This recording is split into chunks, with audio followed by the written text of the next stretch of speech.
2 seconds. A century of consequences. 2 seconds. That is how long it can take for a life to end, for a case to form, and for a courtroom to decide whether what happened in those 2 seconds was lawful or a violation of the Constitution. In the United States, we often judge those 2 seconds in isolation. A flash of movement, a shouted command, a muzzle blast, then we rewound and asked a narrow question. At the exact instant the trigger was pulled, did the officer reasonably fear for life or serious injury? If the answer seemed yes, the case often ended there. But the Supreme Court, in a rare moment of unanimity, just said the quiet part out loud. The law cannot wear blinders. We cannot pretend those 2 seconds float in space without cause or context. What came before them matters. What the officer knew matters. What the citizen did matters. The totality of the circumstances matters. The case is Barnes versus Felix. The vote was 9-0, and the court's message was unmistakable. The Fourth Amendment does not start and stop in a single snapshot. It protects people against unreasonable seizures in the real world, where encounters unfold over minutes, not frames. For gun owners, that is not a footnote, it is a shield, because many of the most volatile police-citizen encounters now happen when a law-abiding person is carrying legally and trying to do the right thing. The new standard tells courts they must consider that context. They must consider whether a lawful act was misread as a threat, and whether earlier choices by an officer created a danger that did not need to exist. Before we unpack the ruling, let's ground the stakes in real lives that forced America to ask hard questions. In Sacramento, California, 2018, officers chased Stephon Clark into his grandmother's backyard. They believed he might be a vandal. In the darkness, they shouted commands. A phone glinted in his hand. Officers fired a rapid volley. Stephon Clark died. There was no gun. His death ignited protests across California and the nation, and it became a touchstone for debates about perception, training, and the way courts evaluate force. In Vallejo, California, 2020, police converged during unrest after a report of looting. Sean Monterrosa, 22 years old, was outside a pharmacy. An officer fired 5 rounds from inside a moving police vehicle. Monterrosa was struck and killed. Police later said they believed he was reaching for a weapon. Advocates said he was attempting to surrender. The public asked the same question again. Do we look only at the final second, or at the choices that led there? In Cleveland, Ohio, 2014, a patrol car rolled to a stop near a gazebo where Tamir Rice, 12 years old, was playing with a pellet gun. Within roughly 2 seconds of arrival, an officer fired a fatal shot. A tragic misread, a life lost. And once more, the legal spotlight narrowed to the briefest instant rather than the whole response. In each of these cases, investigators and courts struggled with the same dilemma, whether to judge only the last heartbeat or the entire encounter. That is exactly the dilemma Barnes versus Felix resolves. Today, we are going to explain what the court actually said, how it rewrites the test for excessive force under the Fourth Amendment, why that change matters to Second Amendment exercise, and how real people can use this knowledge to stay safer and freer. Welcome to Survival Firearms. Let's get to work. Chapter 1. What happened in Barnes versus Felix? The facts are stark and fast. In Texas, Officer Robert Felix Jr. stopped Ashton Barnes for suspected toll violations. Felix ordered Barnes out of the vehicle.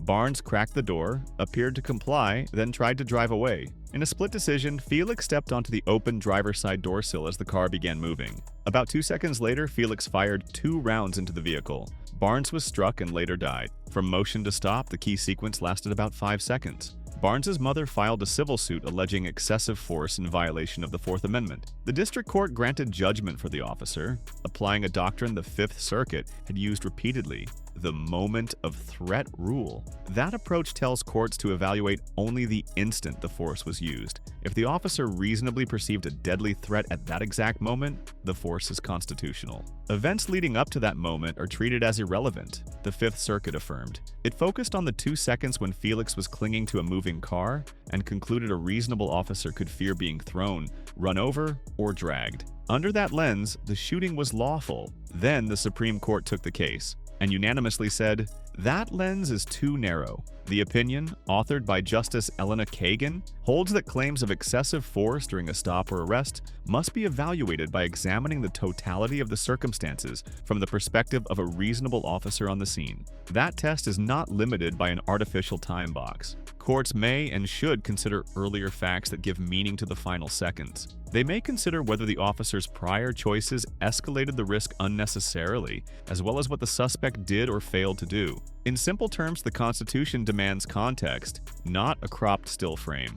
Chapter 2. The Old Rule and Why It Failed. Why did the moment of threat doctrine take hold? Because use of force encounters often turn on fast decisions. Courts were reluctant to second-guess split-second judgments with perfect hindsight, so they narrowed the analysis to what the officer reasonably perceived at the final moment. The problem was never the desire to avoid hindsight bias. The problem was the blindness that followed. By ignoring what came before, the law sometimes gave a pass to avoidable danger. If an officer's earlier choices cornered both people into a deadly bind, poor positioning, failure to wait for backup, commands that were unclear or contradictory, those choices disappeared from the legal equation. The snapshot could look justified even when the movie showed it never had to happen that way. This is why Families and Civil Liberties advocates pointed to case after case where a person who posed no real threat wound up dead after a chain of misunderstandings. Stephon Clark, Sacramento, a vandalism call, a backyard, a phone mistaken for a gun. Whether lights, distance, or tactics could have changed that outcome was often treated as irrelevant under the old rule. Oscar Grant, Oakland's Fruitvale Station, New Year's Day 2009. Not a shooting by a patrol officer during an active stop in the classic sense, but a transit police use of force that raised enduring questions about training, escalation, and accountability. Grant was shot while prone on a platform.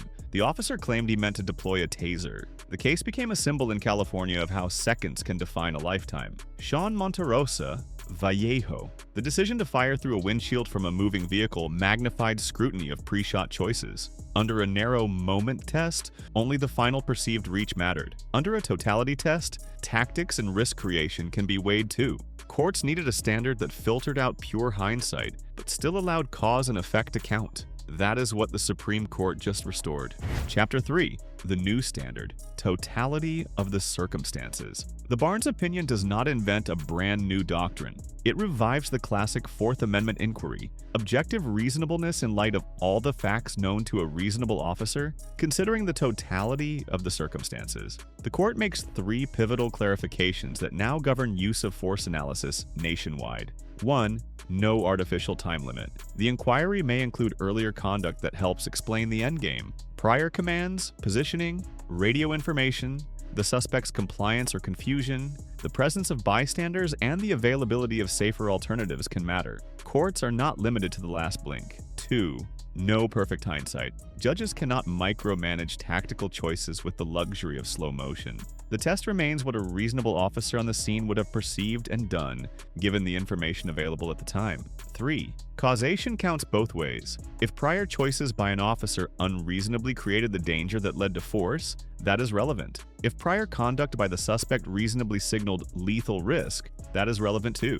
The scale must weigh everything. Justice Kagan writes that earlier facts may show why ambiguous conduct looked threatening or harmless. That sentence is the beating heart of the opinion. It recognizes that lawful behavior by citizens, especially those carrying legally, can be misread in a fraction of a second, and that courts must account for the lawfulness of those actions in judging the officer's response. Justice Kavanaugh's concurrence, joined by Justices Thomas, Barrett, and Alito, underscores the flip side. Traffic stops are dangerous. Flight can turn lethal for officers and the public. Courts must continue to guard against unrealistic expectations. The point of the concurrence is not to narrow the rule, but to remind everyone that reasonableness remains the touchstone. Take those together, and you get a balanced command to the lower courts. Look wide, think fair, judge in the real world. Chapter 4. Why this matters to gun owners. Now the connection that your audience cares about most. In the last decade, more routine police-citizen encounters have involved lawful firearms, concealed carry disclosures during traffic stops, open carry in states that allow it, home checks related to red flag petitions, and investigations where a citizen is both the reporter and the armed defender. Many tragedies began with a lawful movement that looked threatening to an officer keyed for danger. Under a narrow moment of threat rule, the person's lawful status and prior compliance could be erased by the final instant. Under the totality rule, those facts must be considered. Picture this scenario in a state that requires disclosure.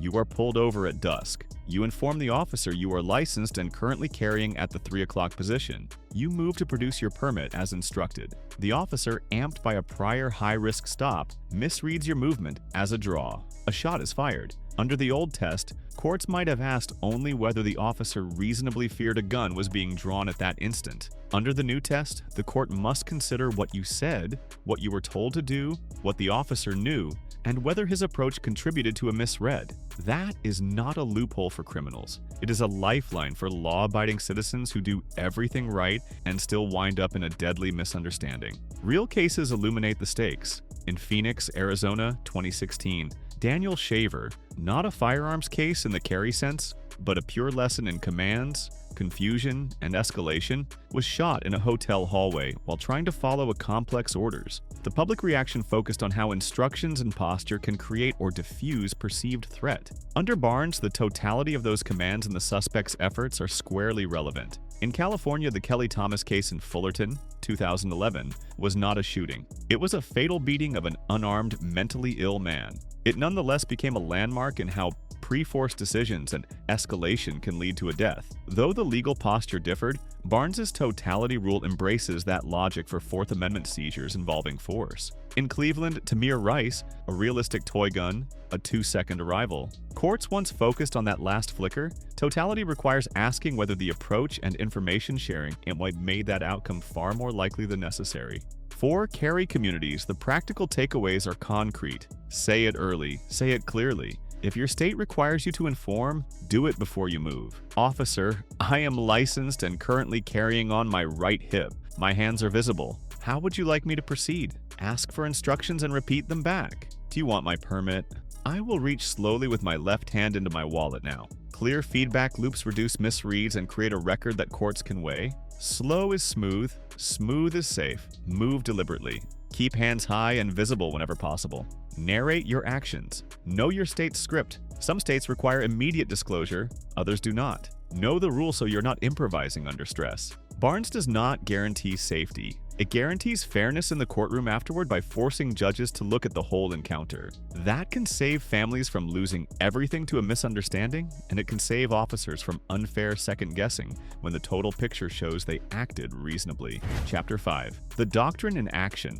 A nationwide reset for lower courts. The ink on Barnes versus Felix was barely dry when the legal ripples began to spread. Why? Because the Supreme Court did not just set a guideline. It imposed a mandatory recalibration on every federal court in the United States. For decades, the Fifth Circuit and a handful of others operated under the moment of threat tunnel vision. That ends now. Lower courts must reopen their mental frame wider. Judges who once ruled in minutes on qualified immunity will now have to hear more evidence, review more body camera footage, and consider pre-forced decisions as part of the reasonableness analysis. Real-world impact example. Imagine a case in Dallas, Texas where an officer shoots a driver after a brief chase. Under the old rule, only the final second, the driver reaching under the seat would matter. Under the new rule, if video shows the officer initiated the stop in a manner that boxed in the driver without backup, escalated the situation with rapid, overlapping commands, and failed to verify what was in the suspect's hands.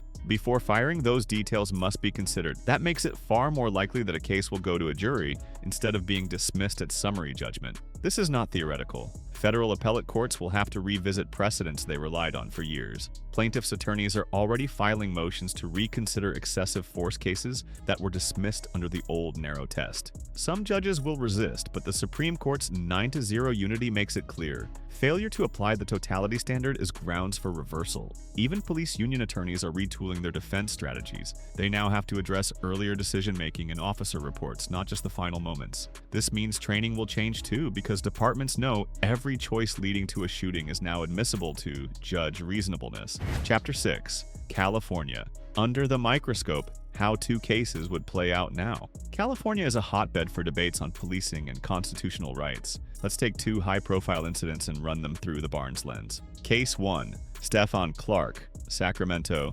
2018 police were responding to reports of someone breaking car windows. They chased Clark into his grandmother's backyard. The body camera footage showed officers giving commands in the dark, then firing 20 rounds when they believed Clark pointed a gun. It turned out to be a cell phone.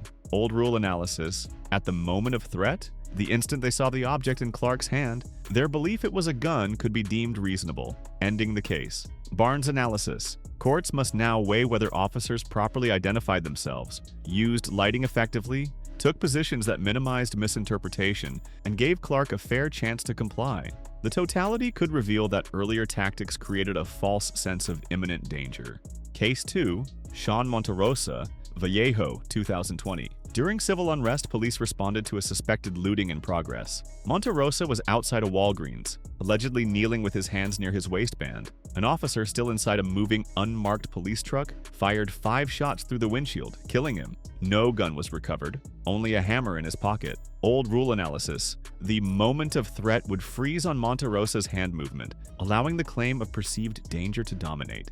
Barnes analysis. The court must now consider whether firing from a moving vehicle without clear identification increased the likelihood of misinterpretation, and whether waiting to stop and issue commands could have reduced risk. Pre-force tactical decisions are now squarely in play. Both cases under Barnes would get deeper factual review. For California, where many police encounters are heavily scrutinized and often politicized, this means more cases will survive dismissal and proceed to trial. Chapter 7. Second Amendment Crossroads. Carry rights meet Fourth Amendment protections. The overlap between the Second and Fourth Amendments has never been sharper. Every year, thousands of gun owners are involved in police encounters, from routine traffic stops to high-tension emergency calls. In many states, you are legally required to disclose that you are armed. The very act of disclosure can set off a chain of reactions. Old rule risk. If the encounter ended in a mistaken shooting, courts looked only at the final perceived movement. New rule advantage. Now, the officer's awareness of your lawful carry status,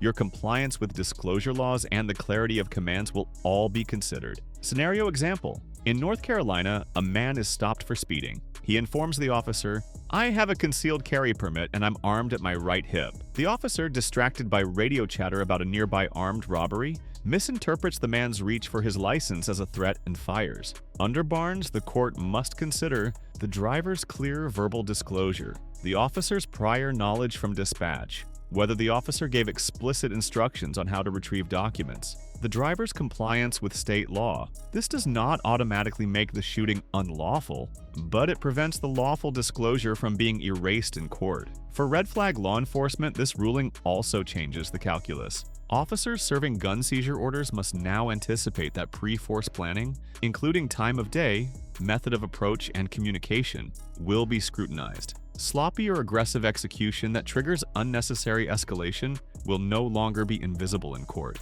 Chapter 8. Training, body cams, and the new evidence playbook. The Barnes decision makes one thing clear: documentation is everything. For law enforcement, this means body cameras must be activated earlier in encounters to capture pre-force events. Reports must detail why certain tactics were chosen, not just what happened in the final seconds. Training must emphasize de-escalation and clear commands, knowing these will be replayed in court. For citizens, especially gun owners, this means recording encounters were legal, clearly stating intentions on camera, avoiding ambiguous movements, especially in high-stress interactions. Example: in Los Angeles County, a deputy encounters a legally armed homeowner responding to a noise in the yard at night. The homeowner's security camera captures the deputy failing to announce himself before shining a flashlight and drawing his weapon. A tense moment follows. Under the old rule, only the homeowner's final movement might matter. Under Barnes, the deputy's lack of announcement and approach style are critical contexts.